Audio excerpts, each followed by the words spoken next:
नमस्कार friends, GK bucket study 2 पर आप सभी का एक बार फिर से स्वागत है। बायोलॉजी की श्रृंखला हमारी चल रही है और आज हम बात करने वाले हैं भाग 4 में जीव जगत से संबंधित महत्वपूर्ण प्रश्नों के बारे में। इसके अलावा आपको बता दूं कि हमारी भारतीय इतिहास, भारत के भूगोल, पर्यावरण और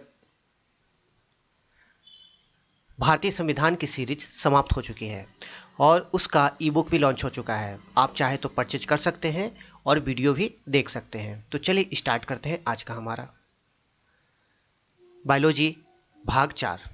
हमारी जो सीरीज है वह किसी भी एग्जाम के लिए, वन डे एग्जाम के लिए बहुत ही इंपॉर्टेंट है। तो पहला प्रश्न आज का लेते हैं। जीवधारियों के वर्गीकरण में जीवाणु को किस जगत में रखा गया है? तो जीवाणु को देखा जाए तो जीवधारी का जो वर्गीकरण किया गया है, 5 जगत का वर्गीकरण विटेकर महोदय द्वारा जो किया गया है, उसके तहत जीवाणु को मोनेरा में रखा गया है। बहुत ही इंपॉर्टेंट है, आपको याद रखना है। जीवाणु की खोज किसके द्वारा की गई? यह प्रश्न भी बहुत महत्वपूर्ण है। जीवाणु की खोज करने वाले हैं एंटोनी वॉन ल्यूवेनहॉक। नेक्स्ट है, जीवाणु विज्ञान का पिता किसे कहा जाता है? तो जीवाणु विज्ञान का पिता भी एंटोनी वॉन ल्यूवेनहॉक को कहा जाता है, क्योंकि इन्होंने जीवाणु के क्षेत्र में बहुत सारे महत्वपूर्ण कार्य किए, इसीलिए इन्हें जीवाणु विज्ञान का पिता कहा जाता है। बैक्टीरिया का नाम बैक्टीरिया किसके द्वारा रखा गया है? तो हमारा अगला प्रश्न है, बैक्टीरिया को बैक्टीरिया कहने वाले थे एरेनबर्ग। तो यह भी इंपॉर्टेंट प्रश्न है। Next question, germ theory of disease का प्रतिपादन किसने किया था? जर्म थ्योरी ऑफ डिजीज का प्रतिपादन करने वाले वैज्ञानिक थे लुई पाश्चर। तो जीव विज्ञान के क्षेत्र में देखा जाए तो लुई पाश्चर बहुत ही प्रसिद्ध वैज्ञानिक थे। तो ये आपको याद रखना है। आगे चलते हैं, जीवाणुओं में कितने प्रकार का पोषण पाया जाता है? जीवाणुओं में 2 प्रकार का पोषण होता है, स्वपोषी और विषमपोषी।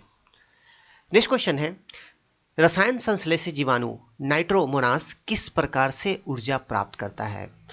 तो नाइट्रोमोनास जीवाणु जो है उसकी ऊर्जा प्राप्त करने की जो विधि है वह बताना है, और इसका सही उत्तर है अकार्बनिक पदार्थों के ऑक्सीकरण से। तो अकार्बनिक पदार्थों का ऑक्सीकरण कर नाइट्रोमोनास जीवाणु ऊर्जा प्राप्त करता है। नेक्स्ट क्वेश्चन, पृथ्वी का सफलतम जीवधारी समूह किसे माना जाता है? बहुत इंपॉर्टेंट प्रश्न है, एग्जाम में पूछा भी गया है, और यह है साइनोबैक्टीरिया, पृथ्वी का सफलतम जीवधारी समूह। नेक्स्ट क्वेश्चन, लैक्टोबैसिलस किस प्रकार का जीवाणु है? लैक्टोबैसिलस मृत अवशेषों से भोजन प्राप्त करने वाला जीवाणु है, यानी कि जो भी मृत हो जाते हैं और उनसे जो भोजन प्राप्त करता है वही लैक्टोबैसिलस जीवाणु है। तो इस प्रकार से आपको याद रखना है। आगे बात करते हैं, भोजन को विषाक्त करने वाला जीवाणु। कई बार एग्जाम में यह प्रश्न पूछा गया है कि किस जीवाणु से भोजन विषाक्त होता है? तो यह है क्लोस्ट्रीडियम बोट्यूलिनम। तो यह आपको याद रखना है। नेक्स्ट क्वेश्चन पे चलते हैं, एजेटोबैक्टर तथा क्लोस्ट्रीडियम जीवाणु का महत्व क्या है? तो यह नाइट्रोजन स्थिरीकरण करता है। तो वातावरण में देखा जाए तो नाइट्रोजन स्थिरीकरण करने में इनका बहुत ही योगदान है, और इस प्रकार से यह भूमि की उर्वरता भी बनाए रखते हैं। तो यह भी प्रश्न बहुत इंपॉर्टेंट है। नेक्स्ट क्वेश्चन, सरकरा घोल से कौन सा जीवाणु किण्वन क्रिया द्वारा सिरका का निर्माण करता है? तो सिरका के निर्माण में भी हम देखते हैं कि जीवाणु हमारी मदद करता है। तो जीवाणु देखा जाए तो जहां एक और लाभदायक है वहीं दूसरी ओर हानिकारक भी है। तो सिरके के निर्माण में एसेटोबैक्टर एसेटी नामक जीवाणु का प्रयोग किया जाता है, और यह सरकरा का जो घोल होता है उससे किण्वन करके यह सिरका का निर्माण कर देता है। नेक्स्ट क्वेश्चन है, सामान्यतः खाद्य पदार्थों के खराब होने का कारण क्या है? तो जो भी खाने पीने के सामान हैं हम देखते हैं कि कुछ समय अगर छोड़ दिया जाए तो कुछ समय बाद वे खराब हो जाते हैं। तो इसका सबसे प्रमुख कारण क्या होता है कि जो उसमें उपस्थित जीवाणु हैं उनकी तेजी से संख्या बढ़ती है, यानी कि वह तेजी से प्रजनन करते हैं, उनकी संख्या बहुत ही तेजी से बढ़ती है, और इस कारण से जो खाद्य पदार्थ होते हैं वे खराब हो जाते हैं। नेक्स्ट क्वेश्चन है, किस जीवाणु की मदद से जूट पटसन का रेशा निकालने में सहायता मिलती है? तो यह है क्लोस्ट्रीडियम ब्यूटीरियम। तो यह आपको याद रखना है, यह भी एग्जाम में पूछा गया है क्वेश्चन। अब आगे बात करते हैं पादप जगत से संबंधित कुछ महत्वपूर्ण प्रश्नों के बारे में। तो सबसे पहला प्रश्न है हमारा, पादप जगत को कितने उपवर्गों में बांटा गया है? तो प्लांट जो है वह कितने उपवर्गों में बांटा गया है? तो 3 प्रमुख इसके उपवर्ग हैं। पहला थैलोफाइटा, दूसरा ब्रायोफाइटा और तीसरा ट्रेकियोफाइटा। नेक्स्ट क्वेश्चन है, वनस्पति जगत का उभयचर समूह किसे कहा जाता है? यह प्रश्न बहुत इंपॉर्टेंट है और इसे कहा जाता है ब्रायोफाइटा को। ब्रायोफाइटा को वनस्पति जगत का उभयचर समूह कहा जाता है। नेक्स्ट क्वेश्चन, किस वर्ग के पादपों का शरीर भिन्न भिन्न शारीरिक संरचनाओं जैसे जड़, तना एवं पत्तियों में विभाजित नहीं होता है? तो यह जो वर्ग है इसमें देखा जाए तो यह पौधा है, लेकिन इसकी संरचना में देखा जाए तो विभिन्न जो संरचनाएं हैं पौधे की जो होती हैं सामान्य सी संरचनाएं जैसे जड़, तना, पत्ती, इसमें विभाजित नहीं होता है और यह है थैलोफाइटा। थैलस शरीर होता है इस प्रकार के जो जीव पादप होते हैं उनका, तो आपको याद रखना है थैलोफाइटा। नेक्स्ट क्वेश्चन है, किस ब्रायोफाइटा वनस्पति का उपयोग ईंधन के रूप में होता है? यह है स्फेग्नम। स्फेग्नम का प्रयोग हम लोग ईंधन के रूप में भी करते हैं और यह ब्रायोफाइटा वनस्पति है। अगला प्रश्न, किस उपवर्ग की वनस्पतियों में भोजन, जल एवं अन्य पोषक पदार्थ के लिए आवश्यक संवहन तंत्र पाया जाता है? तो यह वर्ग है ट्रेकियोफाइटा। नेक्स्ट क्वेश्चन है, किस वर्ग की वनस्पतियों में जाइलम एवं फ्लोएम के रूप में संवहन उत्तक पाया जाता है? और जैसा कि आप लोग जानते हैं पौधों में संचरण के लिए जाइलम होता है और फ्लोएम इसके माध्यम से फूड का संचरण होता है। तो जाइलम एवं फ्लोएम दोनों आपको याद रखना है, बहुत इंपॉर्टेंट है और यह है ट्रैकियोफाइटा। नेक्स्ट क्वेश्चन है, जिम्नोस्पर्म का मेवा किसे कहा जाता है? तो यह कहा जाता है चिलगोजा को, जिम्नोस्पर्म का मेवा। तो यहाँ पर बायोलॉजी से जो भी प्रश्न लिए गए हैं वह एग्जाम में पूछे जाते हैं और इसी प्रकार के प्रश्न आने वाले एग्जाम में भी पूछे जाएंगे, तो बहुत ही इंपॉर्टेंट है, आप देख लें। नेक्स्ट बात करते हैं कुछ महत्वपूर्ण कुल के बारे में, क्योंकि कई बार कुल से भी प्रश्न पूछ लिए जाते हैं कि यह जो खाद्यान्न दिया जाएगा, किसी प्रकार का खाद्य पदार्थ दिया जाएगा और उसका कुल पूछ लिया जाएगा, तो आप एक बार इस पर नज़र अवश्य डाल लें। तो सबसे पहले बात करते हैं गेहूं, चावल, ज्वार, बाजरा, ये किस कुल से संबंधित है? तो आपको याद रखना है यह है ग्रेमिनेशी कुल। नेक्स्ट बात करते हैं नारियल, सुपारी, खजूर, यह किस कुल से संबंधित है? तो यह पाल्मी कुल से संबंधित है। इसके बाद नींबू, संतरा, बहुत इंपॉर्टेंट है, नींबू और संतरा का कुल तो आपको याद रखना है और यह है रुटेशी कुल। नेक्स्ट क्वेश्चन, तरबूज, खीरा, ककड़ी किस कुल से संबंधित है? तो यह है कुकुरबिटेसी कुल। और इसके बाद लहसुन, प्याज किस कुल से संबंधित है? तो यह है लिलिएसी। तो यहाँ पर जितने भी कुल दिए गए हैं ये बहुत ही इंपॉर्टेंट है, एग्जाम में समानतः पूछे जाते हैं, तो आप इन सारे को आप एक बार नज़र अवश्य डाल लें और याद कर लें। आगे बात करते हैं शैवाल के बारे में, एल्गी के बारे में। एल्गी से संबंधित पहला प्रश्न है, शैवाल का अध्ययन क्या कहलाता है? बहुत इंपॉर्टेंट प्रश्न है। शैवालों का अध्ययन कहलाता है फाइकोलॉजी। तो फाइकोलॉजी को आपको याद रखना है, शैवालों का अध्ययन है। नेक्स्ट है शैवाल क्या है? तो इसका सही उत्तर है शैवाल पर्णहरिम युक्त यानी कि क्लोरोफिल्स संवहन उत्तक रहित थैलोफाइट्स है। तो यह आपको याद रखना है। चित्र में आप देख रहे हैं कि यह शैवाल है और बहुत सारे ऐसे जगह हैं जहां पर हम शैवालों को देखते हैं। जहां कहीं भी पानी जम जाता है, सामान्य रूप से हम कहें तो काई जो होता है वह भी शैवाल ही है। नेक्स्ट है समुद्री शैवाल सामान्यतः किस रंग के होते हैं? तो समुद्री शैवाल का जो कलर होता है वह लाल और भूरा होता है सामान्यतः। नेक्स्ट क्वेश्चन, नील हरित शैवाल को किस अन्य नाम से जाना जाता है? तो साइनोबैक्टीरिया। यह शैवालों से संबंधित सबसे महत्वपूर्ण प्रश्न है। नील हरित शैवाल को आपको याद रखना है, इसे साइनोबैक्टीरिया भी कहा जाता है। आगे बात करते हैं किसकी उपस्थिति के कारण शैवाल स्वयं अपना भोजन बना सकते हैं? बहुत ही इंपॉर्टेंट है और बहुत ही सामान्य सा प्रश्न है, क्योंकि क्लोरोप्लास्ट जो होता है उसी के कारण जो शैवाल है अपना भोजन स्वयं बना लेते हैं। नेक्स्ट क्वेश्चन है मैक्रोसिस्टिस और नेरियोसिस्टिस जो बड़े शैवाल है उन्हें क्या कहा जाता है? तो ये बड़े शैवाल की श्रेणी में आता है और इन्हें गेंट्स केल्प्स कहा जाता है। तो गेंट्स केल्प्स आपको याद रखना है, ये बड़े शैवाल हैं। नेक्स्ट क्वेश्चन है पौधों की छाल, चट्टानों तथा दीवारों पर कौन सा शैवाल पाया जाता है? तो बारिश के दिनों में हम देखते हैं कि जब पौधे पे बारिश का पानी गिरता है और कुछ समय बाद हम देखते हैं कि वहाँ पर विभिन्न प्रकार के शैवाल उग जाते हैं। तो पौधे की छाल, चट्टान या दीवारों पर जो शैवाल पाया जाता है उसको साइमनसिएला कहते हैं। आगे बात करते हैं मानव एवं दूसरे जंतुओं की आंत में पाए जाने वाला शैवाल कौन सा है? तो इसका नाम है ऑसिलेटोरिया। ऑसिलेटोरिया आपको याद रखना है, यह मानव के या कोई भी दूसरे जंतु होते हैं सामान्यतः उनकी आंत में पाए जाने वाला शैवाल है। आगे बात करते हैं हाइड्रा के साथ किस शैवाल का संबंध सहजीवन का उदाहरण प्रस्तुत करता है? यह है जुक्लोरेला। जुक्लोरेला शैवाल हाइड्रा के साथ सहजीवन का उदाहरण प्रस्तुत करता है। नेक्स्ट क्वेश्चन है, वह हरी नीली शैवाल जो सागर के जल पर तैरता है और जिसके कारण सागर का रंग लाल दिखता है। तो आप लोग यहाँ पे नाम से कंफ्यूज ना हो, नीलहरित शैवाल ये साइनोबैक्टीरिया भी इसको बोलते हैं। तो वह शैवाल जिसके कारण सागर का रंग लाल दिखता है, इसका नाम है ट्राइकोडेस्मियम इरिथ्रियम। तो यह आपको ध्यान में रखना है।